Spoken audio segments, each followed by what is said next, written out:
Malini Devi multi speciality hospital, Christian Peta, 5వ line, Kavali. Doctor Guttipati Malinidevi, MBBS, MS, OBGY, కాన్పులు మరియు గర్భకోశ వ్యాధి నిపుణులు. మాలినీదేవి మల్టీ స్పెషాలిటీ హాస్పిటల్ నందు అందించు వైద్య సేవలు: సాధారణ కాన్పులు, సిజేరియన్లు, లాప్రోస్కోపిక్ ద్వారా గర్భసంచికి సంబంధించిన ఆపరేషన్లు, ట్యూబెక్టమీ, పిల్లలు లేకుండా operation, high risk pregnancy, ectopic pregnancy మరియు గర్భసంచి నీటి బుడగలు, గర్భసంచి జారిన ఆపరేషన్లు, రొమ్ముగడ్డలకు చికిత్స, నెలసరి ఇబ్బందులకు చికిత్స, మెనోపాజ్ సమస్యలకు చికిత్స చేయబడును. స్త్రీలకు సంబంధించిన అన్ని సమస్యలకు చికిత్స చేయబడును. పిల్లలు లేని వారికి ప్రత్యేక చికిత్స కలదు. ముఖ్య గమనిక: మా హాస్పిటల్ నందు కాన్పోయిన తరువాత తల్లి బిడ్డను ఉచితంగా మా వాహనంలో క్షేమంగా ఇంటికి చేర్చబడును. మా హాస్పిటల్స్ ప్రత్యేకతలు: ICU, lab, AC and non AC rooms, 24 గంటలు మెడికల్ షాప్, ప్రతి రూమ్ నందు వేడి నీటి సదుపాయం కలదు. Welcome to CMD news. నా పేరు కామాక్షి. ముందుగా నేటి వార్తా విశేషాలు. ధర్మవరం రాష్ట్రంలోని అమరావతిపై కూటమి నేతలు చేస్తున్న అసత్య ప్రచారాలను తాము తీవ్రంగా ఖండిస్తున్నట్లు మాజీ ఎమ్మెల్యే కేతిరెడ్డి వెంకట్రామరెడ్డి తెలిపారు.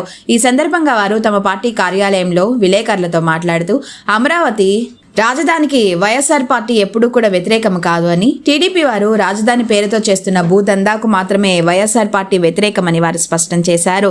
రైతులకు జరుగుతున్న అన్యాయంపై నిరంతరం వైఎస్ఆర్ పార్టీ పోరాటం చేసి తీరుతుందని వారు సవాల్ విసిరారు. చంద్రబాబు అండుకో రియల్ ఎస్టేట్ వ్యాపారికి రాజధాని అమరావతి వేదిక అయిందని, రియల్ ఎస్టేట్ వ్యాపారులకేమో మంచి ఫ్లాట్లు చూపిస్తారని, అదే 1000 ఎకరాల భూమిలో ఇచ్చిన రైతులకు మాత్రం కంప్యూటర్లో తప్ప చూపించుకున్న మోసం చేయడం ఎంతవరకు సమంజసమని వారు ముఖ్యమంత్రి చంద్రబాబు నాయుడుని ప్రశ్నించారు. గతంలో వైఎస్ జగన్మోహన్ రెడ్డి సైతం అమరావతిని శాసన రాజధానిగా ఏర్పాటు చేసి అభివృద్ధిని వికేంద్రించే విధంగా చర్యలు చేపట్టిన విషయాన్ని వారు గుర్తు చేశారు. 10 ఏళ్ల క్రితం రాజధాని రైతుల నుంచి ల్యాండ్ పోలింగ్ ద్వారా 33,000 ఎకరాలకు పైగా భూసేకరణ జరిపి ఒక్కరికంటే ఒక్కరికి కూడా శాశ్వత నిర్మాణాలు చేయకుండా తాత్కాలిక నిర్మాణాలతో కేంద్ర ప్రభుత్వ నిధులను దొడ్డిదారి పట్టించారని మండిపడ్డారు. తనకు అనుకూలమైన కాంట్రాక్టర్ల కంపెనీలకు దోచిపెట్టడం నిజము కాదా అని మరోసారి ప్రశ్నించారు. ప్రజల సమస్యలపైనే వైఎస్ఆర్సీపీ పార్టీ పోరాటం చేస్తుందని, రాష్ట్ర ప్రజలకు ఎప్పుడూ పార్టీ అండగా ఉంటుందని వారు స్పష్టం చేశారు.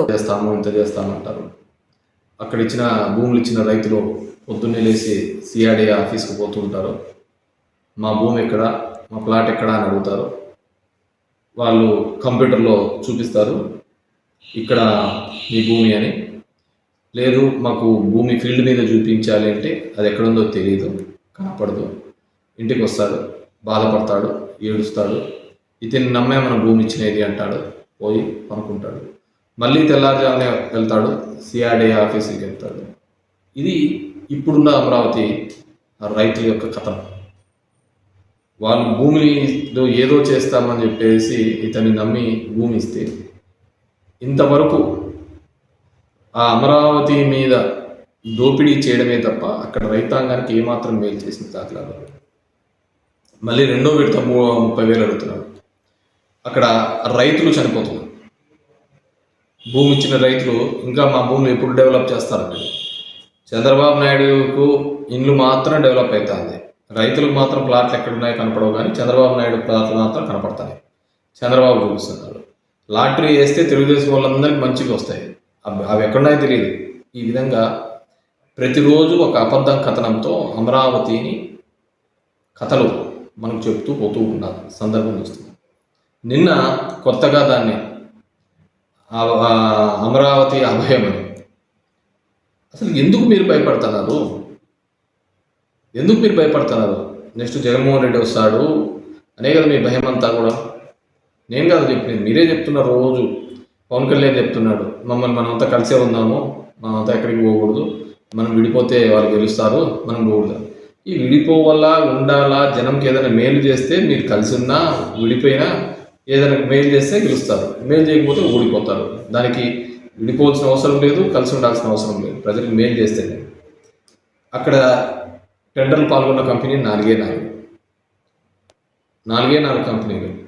ఒకదానికి వీళ్ళలో ఉన్నవాడే ఒకటి L1 వేస్తాడు, మళ్ళీ L2 వేస్తాడు, L3 వేస్తాడు. ఇంకో దానికి వచ్చాకల్లా ఇంకోటి L1, ఇంకో L2, L3. ఇదే 4 కంపెనీలకు. మీరు చూడండి ఏ విధంగా దోపిడీ జరుగుతుందో, ఏ విధంగా అన్యాయం జరుగుతుందో. ఆ ప్రాంతంలో ఉన్న టెండర్లలో గవర్నమెంట్ ఇచ్చినది. ఎవడైనా కానీ కేంద్ర ప్రభుత్వం డబ్బులు ఇస్తే టెంపరీ సచివాలయాలు కడతారు. ఎక్కడైనా టెంపరీ సచివాలయాలు కడతారు, టెంపరీ అసెంబ్లీలు కడతారు. మొత్తం దోపిడీకి. ఎంత ఎస్ఎఫ్టీ? బయట మార్కెట్లో కూడా, హైదరాబాద్ లాంటి నగరాల్లో కూడా భూమితో పాటు, భూమి ఎకరా 100 crores కొన్న భూమిలో కూడా అన్ని ఫెసిలిటీస్తో ఎస్ఎఫ్టీ 10,000 11,000 ఉంటే, భూమి ప్రభుత్వాన్ని ఇక్కడ 14,000 రూపాయలు ఎస్ఎఫ్టీ పెట్టినారు. అదే ప్రాంతంలో రింగ్ రోడ్డు పోతూ ఉంటే కిలోమీటర్కి 22 కోట్లు, 25 కోట్లతో ఉంటే వీళ్ళు 175 కోట్ల రూపాయలతో కిలోమీటర్కి రోడ్డు వేస్తారు. కేవలం అది సెల్ఫ్ ఫైనాన్స్ అని చెప్పేసి అందరికీ మోసం చేసి మీరు ఫైనాన్షియల్గా సెటిల్ కావడానికి ఉపయోగపడుతుంది. దీనివల్ల ఎవరిని మోసం చేయడానికి ఏమి ఇంతకుముందు తీర్మానం చేయలేదా? అప్పుడు అన్ని ఉత్తుత తీర్మానాలు చేశారా? జగన్మోహన్ రెడ్డి ఆ రోజు చెప్పాడు, ఈ రోజు చెప్పాడు, అమరావతి అనేది అక్కడి నుంచి తీసివేయలేదు. 3 ప్రాంతాలు అభివృద్ధి చెందాలి అనే ఉద్దేశంతో ఎగ్జిక్యూటివ్ క్యాపిటల్, అదే